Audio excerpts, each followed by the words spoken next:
അൻവർ കോൺഗ്രസ് പാരമ്പര്യമുള്ളയാളെന്ന് മുല്ലപ്പള്ളി രാമചന്ദ്രൻ. ഏതു പ്രശ്നവും പാർട്ടി പരിഹരിക്കും. പരിഹരിക്കാൻ കഴിയാത്ത ഒരു പ്രശ്നവും ഇന്ന് കോൺഗ്രസിനുള്ളിലില്ലെന്ന് മുൻ KPCC പ്രസിഡന്റ് മുല്ലപ്പള്ളി രാമചന്ദ്രൻ പറഞ്ഞു.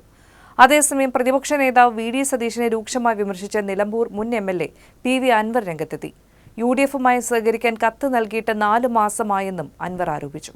PV അൻവർ ഇടതുപക്ഷ ജനാധിപത്യ മുന്നണി വിട്ട് ഞങ്ങളുടെ പക്ഷത്തേക്ക് വരാൻ അദ്ദേഹം തീരുമാനിക്കാതെ തന്നെ പിണറായി വിജയനെതിരായിട്ടുള്ള അദ്ദേഹത്തിൻ്റെ രോഷം, അമർഷം, പ്രതിഷേധം രേഖപ്പെടുത്തിക്കൊണ്ടാണ്.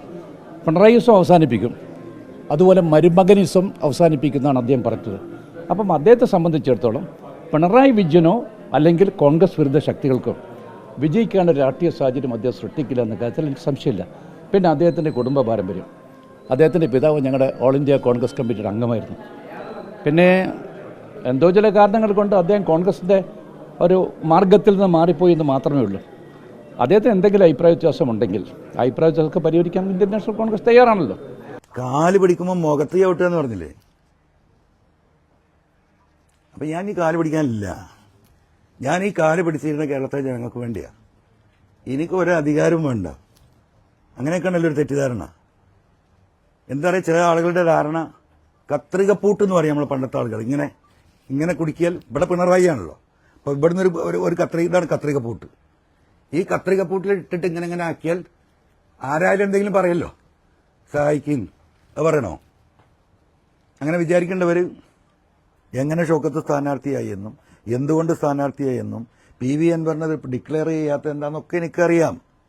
ഞാനിത് പറഞ്ഞ് കുളങ്ങരക്കാൻ നിൽക്കുന്നില്ല. വസ്തുതകൾ വെച്ചിട്ട് ഞാൻ സംസാരിക്കും കേരളത്തിലെ ജനങ്ങളോട്. ഇപ്പോൾ എന്താണെന്നറിയോ, അത് നമ്മൾ ചെയ്യുന്നത് ശരിയല്ല. കേരളത്തിലൊരു പൊതുസമൂഹം ഈ ഗവൺമെന്റിനെ താഴെ ഇറക്കാൻ വേണ്ടിയിട്ട് പട്ടിണി കിടന്ന് പണിയെടുക്കുന്ന മുസ്ലിം ലീഗിന്റെ പ്രവർത്തകരും കോൺഗ്രസിന്റെ പ്രവർത്തകരും മറ്റു സംഘടനാ പ്രവർത്തകരും ഇവിടെ ഉണ്ട്. അവർ വലിയ നിരാശയിലും വേദനയിലാണ്. അവരുടെ നെഞ്ചത്തി ചവിട്ടാൻ ഞാൻ ഇപ്പില്ല. അതിന് വില കൽപ്പിക്കുന്നതാണ് ഞാൻ സാധാരണക്കാരായ പ്രവർത്തകർക്ക്, UDFിന്റെ പ്രവർത്തകർക്ക്. അതുകൊണ്ട് ഞാൻ ഇപ്പോൾ ഒന്നും ഞാൻ പറയുന്നില്ല. പറയേണ്ട ഘട്ടം വന്നാൽ എന്തുകൊണ്ടാണ് ഷൗക്കത്ത് സ്ഥാനാർത്ഥിയാവരുത് എന്ന് ഞാൻ പറഞ്ഞതും അതിന്റെ പ്രത്യാഘാതം എന്താണെന്നും എങ്ങനെയാണ് സ്ഥാനാർത്ഥി ആയതെന്നും ബഹുമാനപ്പെട്ട പ്രതിപക്ഷ നേതാവിനെ ആരാണ് പറ്റിച്ചതെന്നും അത് എങ്ങനെയാണ് പറ്റിച്ചതെന്നും ഒക്കെ പറയേണ്ട ഒരു ഘട്ടം വരുമെന്ന് നോക്കാം.